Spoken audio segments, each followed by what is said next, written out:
Salut, camarazi! Astăzi o să vă spun o istorie frumoasă, captivantă, sper că o să vă facă plăcere, că să vă duc puțin înapoi în vremea copilăriei, pentru că în fiecare dintre noi rămâne un pic ceva din copilărie, de când eram puri, de când eram cinstiți, de când eram onești, de când eram veseli și joviali. După aia viața ne transformă. E vorba despre bani, e vorba că îmbătrânim, că avem și noi la rândul nostru copii și atunci se schimbă totul. O să vă duc mental, o să vă duc înapoi în copilărie. O să vă povestesc despre celebrii pickpockets, hoții de buzunare.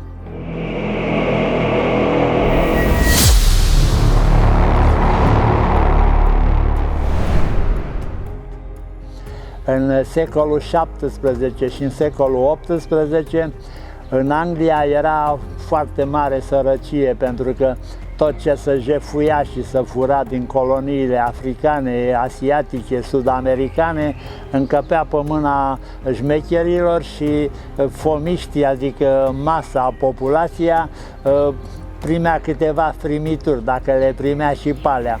Era Revoluția Industrială, oamenii erau nebuniți să câștige mai mulți bani pentru că aveau familii numeroase.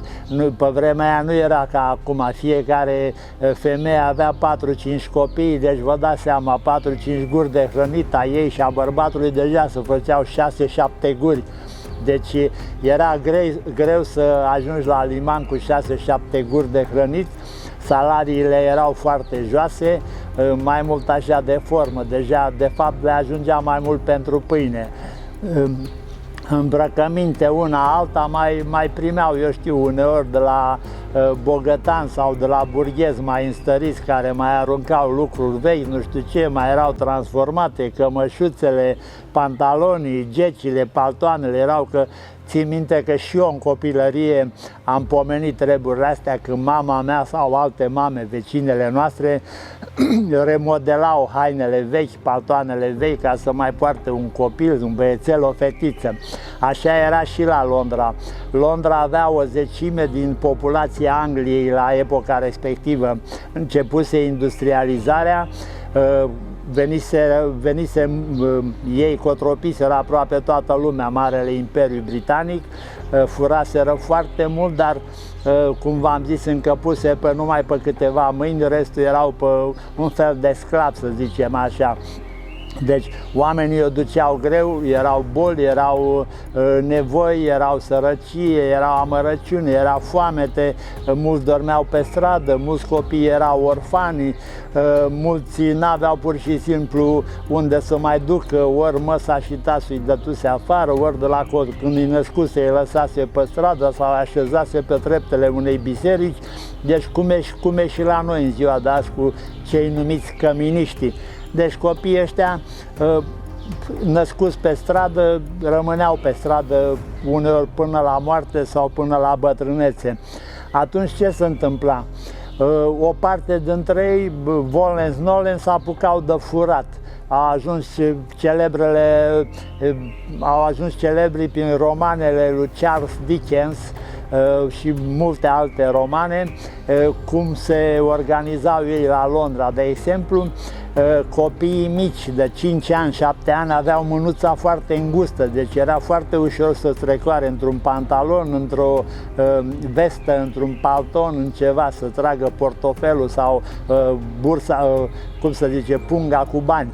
Așa, deci erau antrenați, știți, ăia mai mari care erau mai versați, erau mai șmecheri, îi antrenau pe ăia de 5 ani, de 7 ani, uneori să lucrau singuri, uneori lucrau în grupe, adică 2-3 distrăgeau atenția, unul fura și unul ținea de 6, pentru că era și un risc la toată treaba asta. Riscul era ori să fie bătut pe loc și omorât în bătaie, ori să fie spânzurat. Pentru că până în 1830 în Anglia nu exista poliție. Atunci hoții care erau prinși pe fapt îi spânzurau pe loc. Deci era imediat să rezolva treaba. Dar un hoț talentat era foarte greu să-l prinzi. Oamenii cum lucrau? În general 2-3 străzi din Londra erau foarte aglomerate și acolo și-și făceau ei veacul, că la aglomerație lumea nu era atentă, mai dătea un brânci, mai dătea un cot, mai nu știu ce, mai făcea o diversiune și deja îi scotea punga din bani. Erau cucoane de-astea mai căscate, așa, care căscau gura pe la pânze, pe la stofe, pe la nu știu ce și se duceau frumos și îi trăgea punga din buzunar sau o păcăleau, nu știu ce, îi dăteau un brânci și îi tăiau gentuța, rămânea doar cu cureaua de la geantă și partea de jos o lua hoții și fugea cu ea, înțelegeți? Unii au devenit faimoși cu treaba asta. După aia, la cursele de cai, iarăși mergea bine la cursele de cai, că iarăși era aglomerație, erau pariuri, erau oameni care aveau bani mulți în buzunare, în portofele, deci era foarte ușor. Erau târguri de-alea, iarmaroace, cum era pe vremuri, și acolo și-a mergea, că era multă aglomerație, lumea se îmbăta, era căscată, se uita la acrobați, la nu știu ce, la lei, la paralei și atunci le trăgea, ăia căsca gura, aplauda sau râdea și ăștia pickpockets le trăgea punga din buzunare, știți? După aia, festivaluri se făceau și acolo și iar mergea bine, deci oamenii aveau multe ocazii ca să-și formeze mâna, să zic așa. Unii dintre ei au ajuns faimoși, precum George Bennett. George Bennett ajunsese un celebru gentleman pickpocket, știți, îmi aduce aminte că și francezii au avut unul la fel, celebru Arsène Lupin, hoțul gentleman, știți? Era o paralelă, să zicem așa, dar George ăsta până i-a mers bine, era foarte talentat, dar la un moment dat nu mai se descurca sau pe undeva ori să mărise mâna și nu mai intra ca lumea pe buzunare. S-a lipit de o trupă de teatru ambulantă care călătorea prin Anglia, că așa era pe vremea aia. Erau căruțe cu coviltiri și ei umblau cu căruțele alea până toată Anglia, se opreau, eu știu, într-un loc, dădeau un spectacol, două, se ducea cu pălăria, unul dintre ei aducea banii și din aia mâncau, hrăneau caii și își luau ce le trebuiau. În momentul când rămâneau, de exemplu, când făceau turnee până în Scoția și rămâneau fără bani, directorul trupei de teatru îl trimitea pe George să fure după în buzunare, că nu mai aveau bani nici de fân pentru cai, nici de mâncare, de nimic, și îl punea pe George la treabă. La un moment dat a fost prins, dar a avut noroc, n-a fost spânzurat, ci a fost condamnat la muncă silnică pe viață pe Tamisa. După câțiva ani a venit o epocă în care englezii, ca să scape de toți pickpockeții ăștia și toți criminalii care bântuiau pe la Londra, i-au prins, i-au îmbarcat pe toți și i-au trimis în Australia. Așa s-a creat Australia. George a fost și el pe unul din vapoarele alea, era denumit șeful deținuților, adică el răspundea de deținuți. Când a ajuns în Australia, i se făcuse probabil lehamite sau în Australia era mai greu să-și facă meseria, pentru că Australia era cam depopulată, nu era prea multă lume pe acolo și deci nu putea să-și facă meseria, a renunțat să mai fie pickpocket, s-a apucat de treabă, a devenit un om foarte onest până la sfârșitul vieții și a murit ca un om liber. Deci, camarazi, vă spun o chestie din secolul 17-18, când oamenii ăștia erau condamnați deja de la naștere, pentru că, v-am zis, maică sa ori îl lăsa pe treptele unei biserici, ori pur și simplu l-arunca la gunoi când îl năștea. Erau oameni care de la început aveau șansa zero. Când ai șansa zero, când te-ai născut și ai șansa zero, e greu să ajungi de la 0 la 360 de grade. Asta e valabil și acum și în orice epocă. Atunci oamenii ăștia n-aveau nicio șansă decât să ajungă pickpocket. Să șmecherise la un moment dat, pentru că tatăl și mama muncind n-aveau timp de copii și la școală se putea fura și de acolo, că copiii căscați își lăsa lucrurile pe aici, pe acolo, nu știu ce, și ei furau ce găseau în buzunare, un penny, nu știu ce, o guinee, o livră sterlină, ce găseau, adunau acolo și din astea trăiau. Erau foarte inventivi, oamenii, unii dintre ei erau foarte inteligenți și volens-nolens din astea trăiau, deci n-aveau ce să facă, știau că riscul e spânzurătoarea dacă îi prind, dar n-aveau ce să mănânce, vorba aia, ori la bal, ori la spital.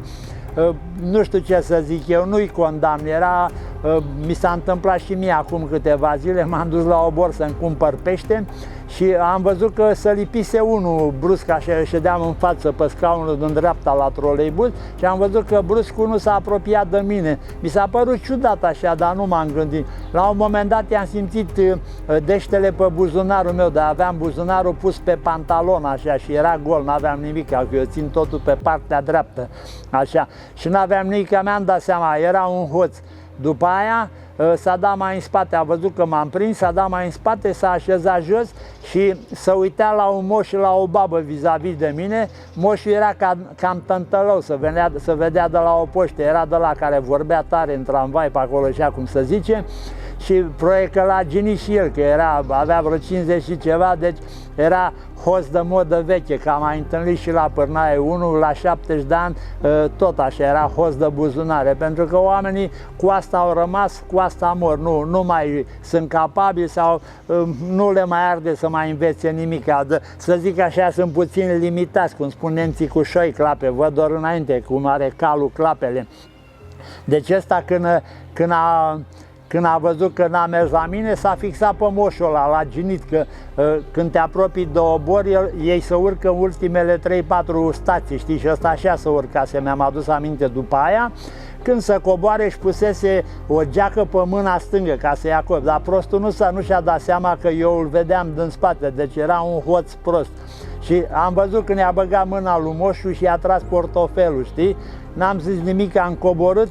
După ce am coborât, l-am întrebat pe moșul, zic, bre, ia vezi dacă îți lipsește ceva din buzunare. S-a pipăit și, ce portofelul, îl avea pe stânga.